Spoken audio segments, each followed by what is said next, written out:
자, 오늘은 유일한 구원자 예수 그리스도라는 제목으로 말씀을 전하도록 하겠습니다.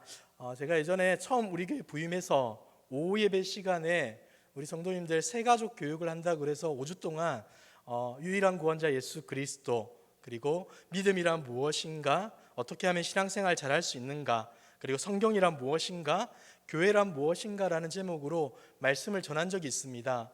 근데 그때 계셨던 분들이 그때는 진짜 얼마 안 됐습니다. 10명 남짓 이 정도 앉아 계셨는데, 제가 훈련을 시작하기 전에 새가족 교육은 필수인데 우리 성도님들 가운데 이 교육을 받지 못한 분들이 너무 많아서 다시 한 번 더 조금 준비해서 이렇게 설교를 하려고 합니다. 그래서 앞으로 5주 동안 이 5분의 제목을 가지고 우리가 어떻게 기본적인 신앙생활을 해야 되고, 또 신앙에 필요한 진리가 무엇인지에 대해서 함께 생각해보고, 또 신앙에 있어서 많은 유익이 되는 은혜로운 시간이 되기를 바라겠습니다. 자, 여러분들 혹시 교회를 다닌다면 예수님에 대해서 잘 알아야 됩니까? 몰라야 됩니까? 알아야 되겠죠. 자, 그렇다면 여러분들은 예수님을 잘 알고 계십니까? 아니면 조금 잘 모른다라고 스스로를 자평할 수 있겠습니까? 네, 보통 제가 이렇게 물어보면 답을 잘 안 하십니다. 제가 여러분들에게 만약 종이와 펜을 주면서 성도님, 예수님에 대해서 한번 기록을 해보십시오 라고 물어본다면, 그리고 이러한 과제를 낸다면 여러분들이 마음이 어떨까요? 아마 여러분들의 표정이 지금과 같이 환하고 밝은 표정이 아니라 불편하고 근심과 걱정이 가득한 표정이 되지 않을까라는 생각이 듭니다. 제가 한 장의 종이가 아니라 한 대여섯 장, 아니 10장 넘게 드린다면 이걸 어떻게 다 채우지라는 걱정에 내가 다음 주부터 교회를 안 나와야 되나 라는 생각을 할 수 있지 않을까라는 생각도 듭니다. 우리가 예수님에 대해서, 예수님을 알고 예수님을 믿는다면 예수님에 대해서 분명하게 기록할 수도 있어야 되고, 그것을 누군가에게 설명해 줄 수 있어야 됩니다. 근데 불행하게도 많은 사람들이 예수님을 잘못 알고 있거나 정확하게 알지 못할 때가 참 많이 있는 것 같습니다. 그러다 보니까 누군가에게 예수를 소개하라라고 할 때 주저주저 하거나 조금은 다른 사람에게 그 역할을 미루는 경우도 참 많이 있는 것 같습니다. 하지만 우리 하나님께서는 우리에게 예수님을 알만한 모든 것들을 우리에게 주셨습니다. 여러분 혹시 계시라는 이 단어를 들어보셨습니까? 우리 기독교를 가르쳐서 계시의 종교라고 말을 하는데, 하나님은 우리 모든 사람들에게 하나님을 열어서 보여주셨다라고 해서 기독교를 계시의 종교라고 부릅니다.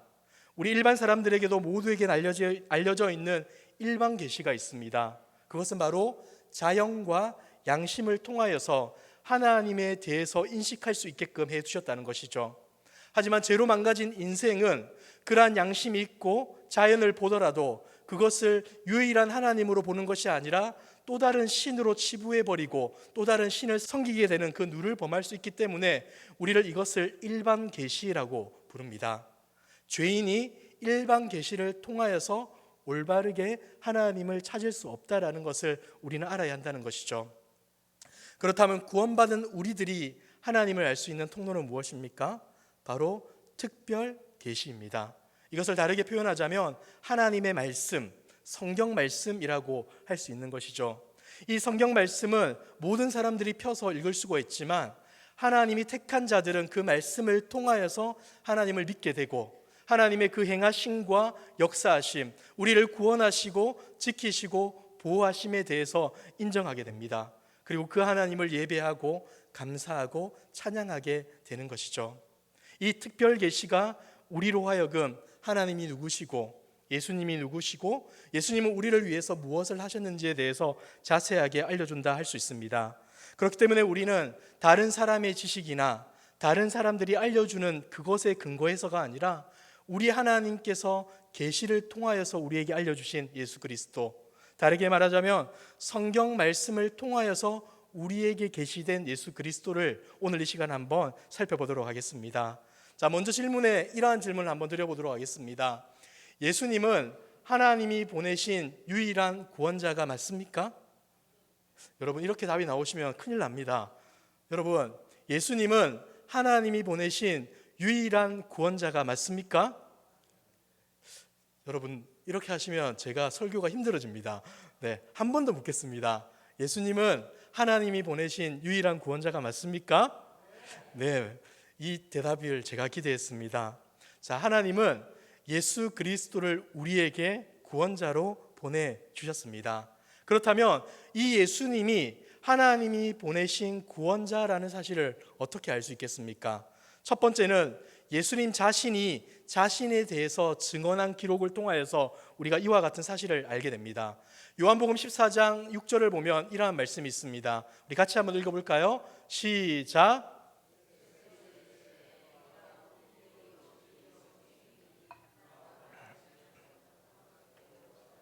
없느니라. 아멘. 예수님께서 말씀하셨습니다. 내가 곧 길이요 진리요 생명이니 나 예수님으로 말미암지 않고는 아버지 하나님께로 올 자가 없다라고 말씀해 주고 있다는 것이죠. 다시 말해서 하나님께로 인도하는 유일한 길은 예수님밖에 없다라는 것을 말씀해 주고 있습니다. 예수님께서는 하나님께로 구원받게 하는 유일한 길이 예수님이라 말하는데 그 길을 세 가지 표현을 합니다. 길이요 진리요 생명이라고 말을 합니다.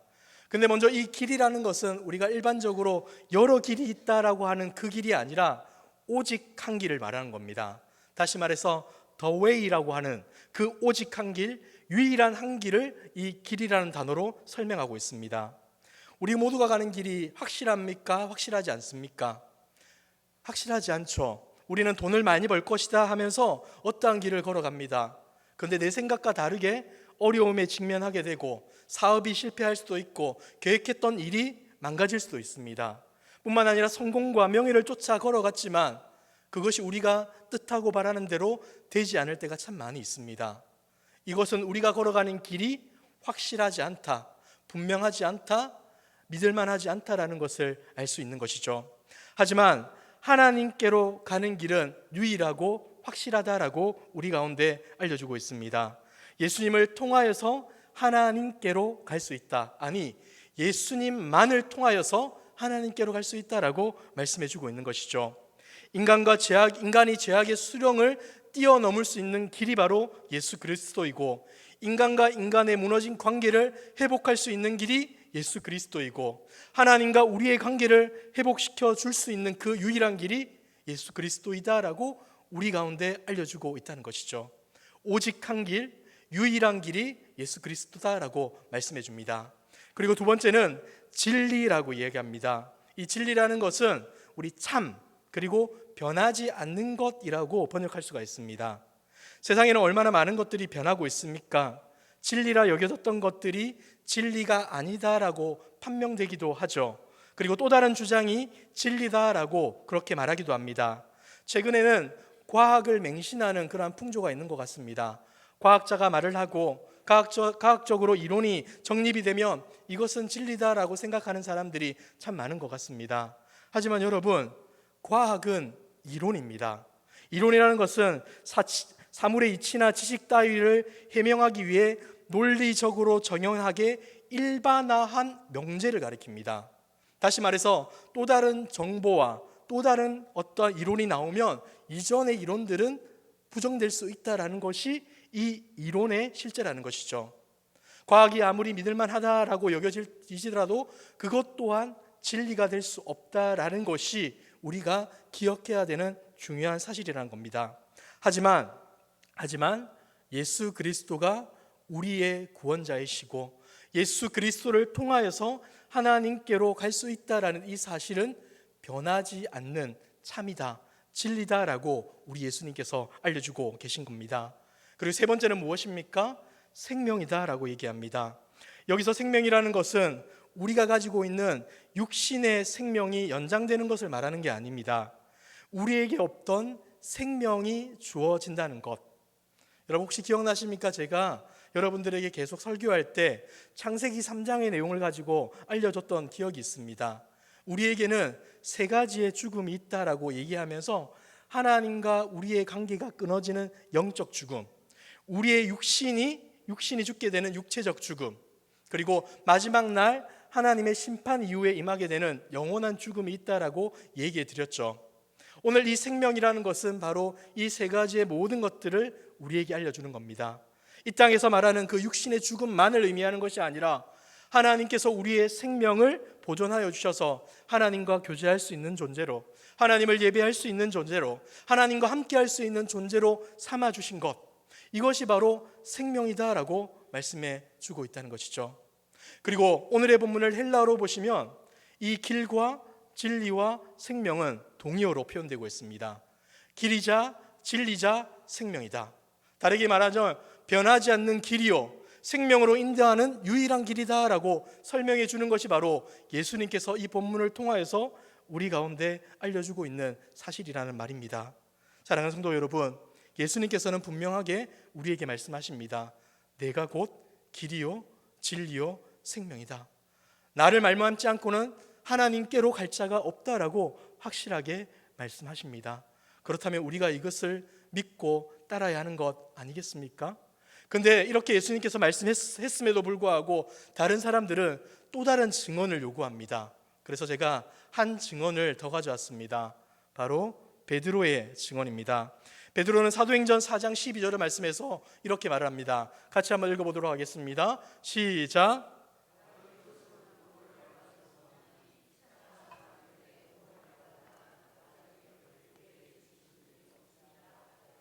아멘. 여러분, 제가 배경 설명을 좀 해드리겠습니다. 예수님께서 승천하시고 베드로는 초대교회의 아버지와 같은, 교부와 같은 역할로 하면서 성도들을 가르치고 복음을 전하는 역할을 했습니다. 그런데 예수님의 부활을 전하자 유대 당국자들은 베드로를 매우 싫어했고 그 베드로를 옥에 가둡니다. 체포합니다. 이때 그들은 베드로에게 말을 하죠. 예수를 전하지 마라 하면서 겁박합니다. 그때 베드로가 했던 말이 이겁니다. 다른 이로서는 구원을 받을 수 없나니 천하 사람 중에 구원을 받을 만한 다른 이름을 우리에게 주신 일이 없습니다. 예수만이 구원인데 내가 이 예수를 전하지 않고 살아갈 수 있겠느냐라고 하며 담대하게 이러한 선포를 했다는 것이죠. 여러분, 예전에 베드로는 어떤 사람입니까? 예수님이 체포될 때 도망쳤던 제자 중에 한 명이었고 예수님을 아느냐 물어왔던 사람들의 질문에 3번이나 예수님을 부인했던 자가 바로 이 베드로입니다. 그런데 이 베드로가 어떻게 하고 있습니까? 유대 당국자들의 위협 앞에 예수만이 구원자이십니다, 예수만이 우리를 살리십니다라고 알려주고 있다는 것입니다. 여러분, 이 정도면 확실하지 않습니까? 예수님이 자신을 길이요 진리요 생명이라 말씀해 주셨고 예수님을 부인했다가 예수님을 배반했다가 예수의 부활을 목격하고 나서 예수만이 참 생명이구나, 예수만이 우리 구원의 유일한 길이구나라는 것을 믿게 된 베드로가 이렇게 고백하고 있다면 정말로 예수님이 우리의 유일한 구원자가 맞구나라는 것을 인정할 수밖에 없다는 것이죠. 더군다나 이 베드로는 나중에 예수를 전하다가 처형을 당하기까지 합니다. 그만큼 예수의 구원자 되심이 확실하다라는 것을 그의 삶을 통하여서 우리 가운데 보여주셨다는 것이죠. 자, 우리 두 번째 질문으로 넘어가 보도록 하겠습니다. 예수님이 완전한 자격을 갖추신 구원자라시는 것을 무엇으로 알 수 있습니까? 예수님과 베드로가 예수님이 구원자라는 사실을 계속해서 말씀해 주지만 그렇다면 과연 예수님은 어떠한 근거로 어떠한 이유로 우리의 구원자가 될 수 있는가? 이 지점을 한번 생각해 보자는 겁니다. 자, 먼저 그 예수님은 바로 하나님이십니다. 요한복음 1장 1절에 보시면 이러한 말씀이 있습니다. 태초에 말씀이 계시니라. 이 말씀이 하나님과 함께 계셨으니 이 말씀은 곧 하나님이시니라. 아멘. 여러분, 이 요한복음이 기록될 당시에 기독교와 종교를 바라보는 상황을 조금 이해할 필요가 있습니다. 이 당시는 기독교가 널리 퍼지고 있었는데 그 가운데 교회 안에 문제가 있었습니다. 그 문제 중에 하나는 예수가 사람인가, 예수가 하나님인가, 이런저런 대립과 생각의 다툼이 있었다는 겁니다. 다시 말해서 예수님의 인성과 예수님의 신성에 대한 논란이 이 당시에 있었다는 것이죠. 이러한 사실을 알았던 사도 요한은 내가 교회와 성도를 도와야 되겠다라고 생각하여서 여러 복음서가 있었지만 마태, 마가, 누가복음이 있었지만 그럼에도 불구하고 예수에 대해 예수의 신성과 인성에 대해 보다 정확하게 알려줘야 되겠다라는 그 목적을 가지고 기록한 책이 바로 이 요한복음입니다. 이 요한복음의 첫 줄부터 첫 번째 구절부터 예수님에 대한 설명이 등장하고 있습니다. 태초의 말씀이, 이 말씀이 바로 성자 예수님, 성자 하나님을 가리키는 겁니다. 태초에 예수님이 계셨습니다. 이 예수님이 하나님과 함께 계셨으니 이 예수님은 곧 하나님이십니다 라고 선언해 주십니다. 요한은 어지럽어 있는 여러 사람들의 생각과 주장 앞에 예수님은 하나님입니다 라고 알려주고 있다는 것이죠. 그런데 또한 이러한 설명 또한 합니다.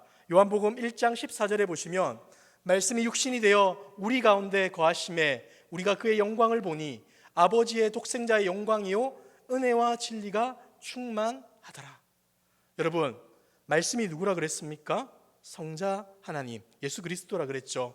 예수님이 어떻게 오셨답니까? 육신으로 왔다, 사람으로 왔다라고 또한 얘기해주고 있다는 것이죠. 인간의 지식과 인간의 이해력으로는 이게 이해되지 않습니다.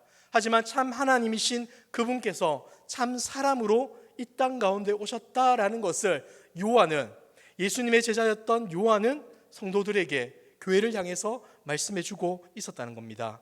그런데 여기서 우리가 주의해야 될 것, 예수님께서 참 사람으로 오셨지만 인간과 다른 한 지점이 있다는 겁니다. 그러나 그분은 죄가 없다라는 것. 요한일서 3장 5절에 보시면 그가 우리 죄를 없애려고 나타나신 것을 너희가 아나니 그에게는, 우리 주님에게는 죄가 없다라고 알려주고 있는 겁니다. 여러분, 그렇다면 이 세 가지 사실이 어떻게 해서 우리의 구원자가 예수라는 사실을 뒷받침할 수 있는 근거가 될 수 있겠습니까? 그가 참 하나님이시고 참 사람이시며 죄가 없다는 사실, 어떻게 연결해야 되겠습니까? 여러분, 하나님께서는 구약의 말씀을 통하여서 인간의 죄를 해결하기 위해서는 생명이 필요하다라고 말씀해 주셨습니다. 가축의 피를 가지고 우리의 죄를 용서함을 받았지만 그것은 일시적이었고 부분적이었습니다. 우리의 죄를 사함받기 위해서는 한 온전한 사람이 죽어야만 그 용서를 받을 수 있다라고 계속해서 알려주고 있죠. 자, 여러분, 만약에 제가 여러분을 위해 대신 죽어주면 여러분의 죄는 용서함 받을까요? 받지 않을까요? 못 받습니다. 왜 그렇습니까? 제가 죄인이기 때문이죠. 제가 죄가 있기 때문에 누군가를 위해 대신 죽어줄 수 있는 존재가 될 수 없다는 겁니다. 온전한 대속물이 될 수 없다는 것이죠. 다시 말해서 예수님은 이 땅 가운데 온전한 사람으로 오셨지만 죄가 없는 참 인간으로 이 땅 가운데 오셨습니다. 우리의 죄를 대신 짊어지시기 위해서 그렇게 하신 것이죠. 그런데 동시에 그분은 우리의 하나님으로 이 땅 가운데 오셨습니다. 왜 그렇습니까? 우리 모두의 죄를 영원히 해결하기 위해서.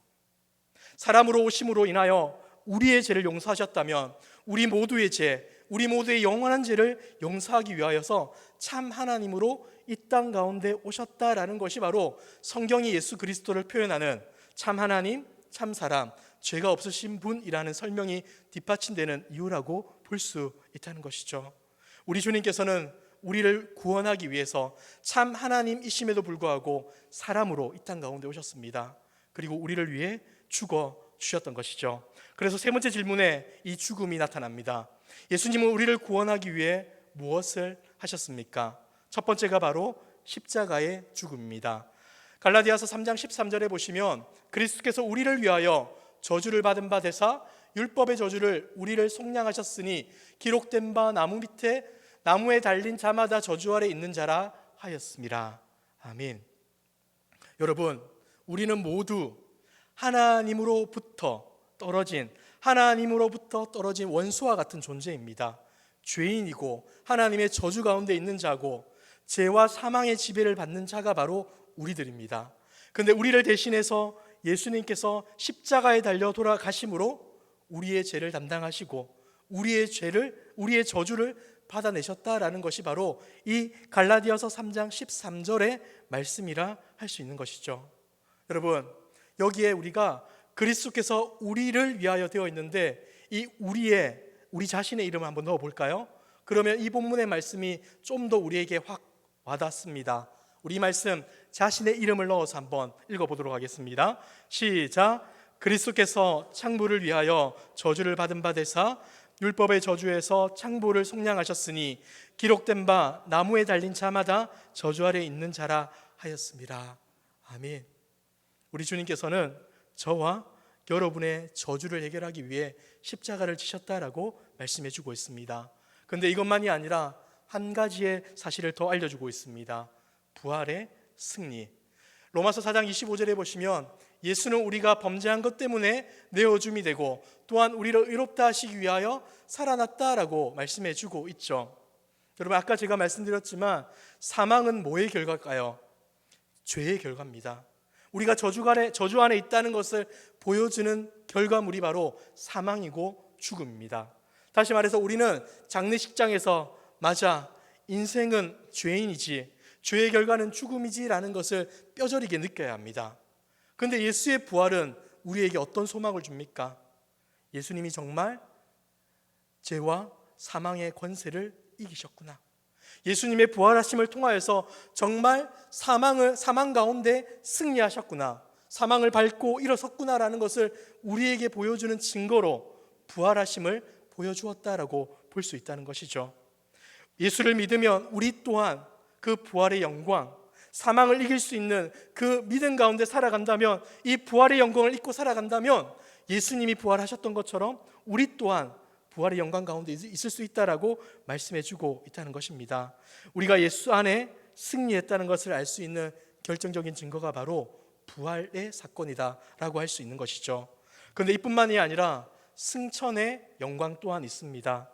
마가복음 16장 19절에 보시면 주 예수께서 말씀을 마치신 후에 하늘로 올리시사 하나님 우편에 앉아 계십니다라고 말씀해 주고 있습니다.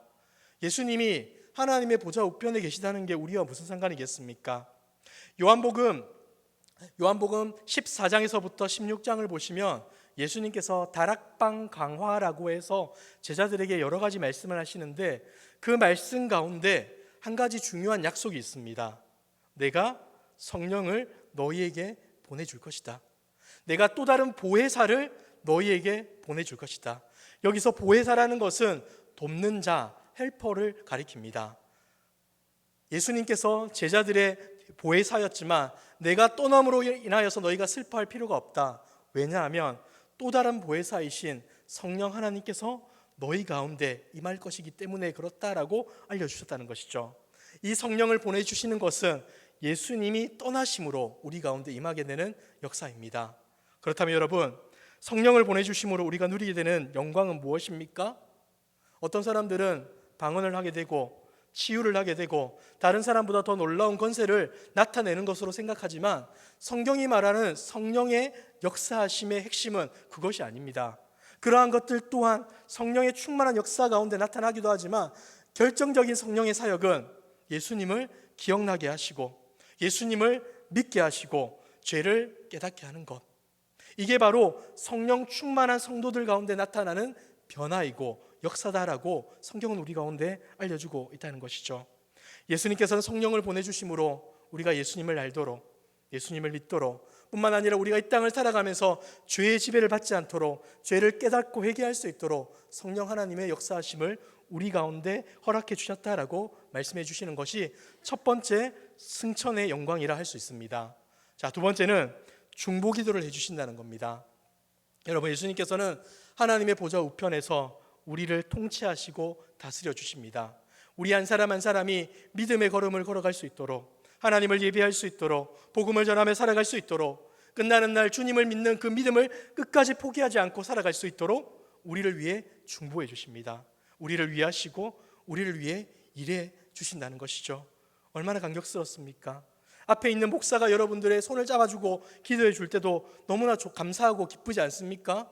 그런데 우리 주님께서 우리를 위해서 일하시고 우리를 위해 역사하신다면 얼마나 기쁘고 감격스럽겠습니까? 두 번째 승천의 영광이 주님이 우리를 위해 중보기도를 해주신다라는 사실입니다. 자, 세 번째, 재림을 준비하심입니다. 예수님께서는 올라가시면서 약속해 주셨습니다. 내가 올라가는 그대로 다시 내려올 것이다. 그러니 너희는 그저 주님이 다시 오는 일이 없을 것처럼 살아가지 말고 늘 깨어서 주님을 기다리며 주님을 갈망하며 주님을 사모하는 마음으로 살아가라라고 말씀해 주셨습니다. 하나님의 말씀을 읽고 예배하고 복음을 전하며 그 복음의 말씀을 따라 순종하는 것이 어리석은 인생이 아니라 그렇게 살아가는 것이 주님 다시 만날 때는 잘하였다, 착하고 충성된 종아라고 하는 칭찬을 받을 수 있는 영광스러운 일임을 기억하며 그 삶을 지켜야 한다는 것을 우리 가운데 알려주고 있다는 겁니다. 자, 네 번째로는 예수 그리스도를 믿는 자에게 주시는 하나님의 선물은 뭔지 한번 살펴보도록 하겠습니다. 자, 첫 번째는 구원인데 사도행전 16장 31절에 보시면 이러한 말씀이 있습니다. 같이 한번 읽어볼까요? 시작.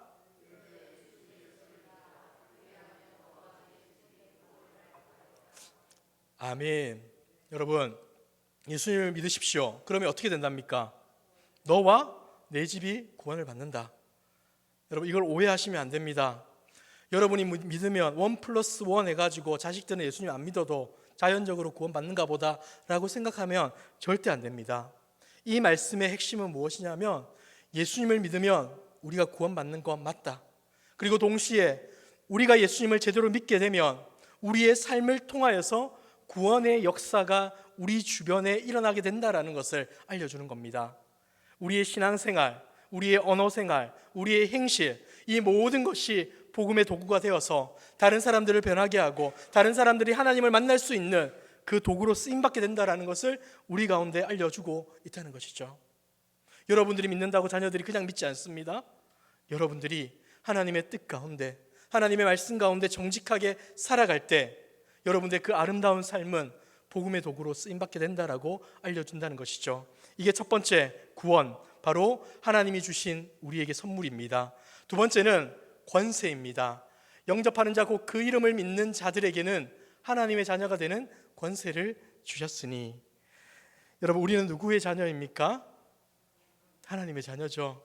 부모님도 있지만 우리가 더 깊이 생각해야 되는 것은 하나님이 우리의 아버지시고 내가 하나님의 자녀라는 사실을 꼭 잊지 말아야 합니다. 여러분, 만약 여러분들이 고대에 태어나서 어느 큰 나라의 황제의 아들이라고 한번 생각해 봅시다. 딸이라고 생각해 봅시다. 얼마나 의기양양하고 어깨를 펴고 살아가겠습니까? 왜 그렇습니까? 왕의 자녀라는 권세를 알기 때문에 그렇게 살아가는 건 아니겠습니까? 그런데 지금 우리는 누구의 자녀입니까? 잠시 사라질 이 땅의 권세를 가진 자의 자녀가 아니라 온 우주 만물을 창조하시고 영원토록 이 땅을 통치하시고 다스릴 뿐만 아니라 다시 오셔서 우리를 심판하실 그 하나님의 자녀가 우리라고 합니다. 그렇다면 우리는 어깨를 펴고 살아갈 수 있는 것 아니겠습니까? 세상 가운데 주눅들지 마십시오. 세상 사람들이 가진 것을 보며 우리 마음을 속상하게 여기지 마십시오. 우리의 삶을 비난하지 마십시오. 하나님은 우리에게 생명을 주셨고 우리를 구원하기 위해 독생자 예수 그리스도까지 주셨습니다. 이것만큼 귀하고 소중한 것이 어디 있겠습니까? 하나님이 우리의 아버지심을 늘 기억하며 그 아버지의 자녀라는 권세를 짊어지고 담대하게 용감하게 이 땅을 살아가는 저와 여러분들의 모습이 되기를 주님의 이름으로 축복합니다. 자, 마지막으로 영생을 우리에게 주었다라고 얘기합니다. 요한복음 6장 47절에 보면 진실로 진실로 너희에게 이르노니 믿는 자는 영생을 가졌나니 라고 얘기합니다. 조금 이상하지 않습니까? 제자들이 아직 구원받은 게 아닙니다. 구원을 받을 건데 예수님은 이 영생에 대해서 영생을 이미 가진 것처럼 과거형으로 이 영생에 대해서 설명해 주고 있습니다. 이것은 헬라어 문법을 조금 생각하시면 이해하기 쉬운데 헬라어에서는 너무나 확실한 사실을 표현할 때는 과거형으로 그 내용을 기록하기는 합니다. 다시 말해서 우리가 예수님을 믿어서 구원받는 것은 너무나 확실하기 때문에 너무나 명확하기 때문에 영생을 가졌나니라고 표현하고 있다는 것이죠. 여러분, 우리가 예수님을 믿는다면 우리의 영생은 이미 주어진 것이나 다름이 없습니다. 우리는 하나님과 함께 하는 것이고 하나님이 주시는 영생 가운데 살아가는 자임을 확신하셔도 된다는 것입니다. 그런데 우리는 이 땅을 살아가다 보면 여러 가지 고민과 염려와 걱정에 빠질 때가 많습니다. 우리가 잘못된 결정과 행동과 말을 하다 보면 나는 구원받지 못한 자녀가 아닐까? 나는 하나님께서 포기한 자녀가 아닐까라는 생각이 듭니다. 여러분, 우리의 구원은 우리의 공로와 우리의 자격이 아니라 오직 예수 그리스도의 십자가 보혈로 된 것을 믿으시기 바랍니다. 그 사실을 믿는다면 우리는 비록 부족하지만 연약하지만 예수님을 붙잡고 하나님이 주시는 영생을 누리며 살아가야 되는 것 아니겠습니까? 혹 우리가 연약하여 넘어질 때마다, 우리가 부족하여서 잘못된 행실을 보일 때마다 안타까고 속상할 때가 있겠지만, 그때마다 우리에게 필요한 것은 나는 하나님의 자녀가 아닌가 봐, 이게 아니라 하나님 죄송합니다, 하나님의 뜻대로 살아가고 싶었지만 연약한 인생이라 지금도 이러한 모습밖에 살아갈 수 없습니다. 우리를 불쌍히 여겨주시고 우리의 모습과 우리의 심령을 변화시켜 주셔서 죄에 이끌린 삶이 아니라 하나님 나라에 흡족한 삶, 하나님의 말씀에 입각한 삶을 살아갈 수 있도록 도와주십시오. 우리의 죄된 모습을 용서해 주십시오라고 기도하는 것이 우리에게 있어야 되는 마땅한 모습이다라는 것, 우리에게 말해주고 있는 것입니다. 사랑하는 성도 여러분, 우리는 어떻게 살아가고 있습니까? 예수 그리스도가 우리의 유일한 구원자이시며 그분으로 말미암아 구원받은 존재임을 확실히 믿으십니까? 여러분, 아까 처음 시작할 때는 그래도 3번 하니까 좀 나았는데 마지막 되니까 조금 이렇게 시들시들합니다. 한 번 더 물어보도록 하겠습니다. 예수 그리스도가 우리의 유일한 구원자이시며 그분으로 말미암아 구원받은 존재임을 확실히 믿습니까? 네, 아멘.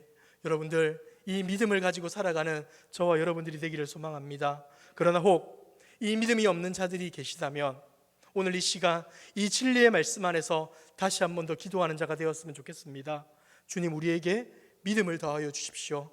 흔들리지 않는 믿음을 더하여 주셔서 오직 주님만을 붙들고 살아갈 수 있도록 도와주십시오. 이 땅에 있는 여러 가지의 우리의 마음과 눈을 빼앗기지 아니하고 오직 하나님만, 예수 그리스도만을 붙잡고 나아갈 수 있도록 도와달라고 기도합시다.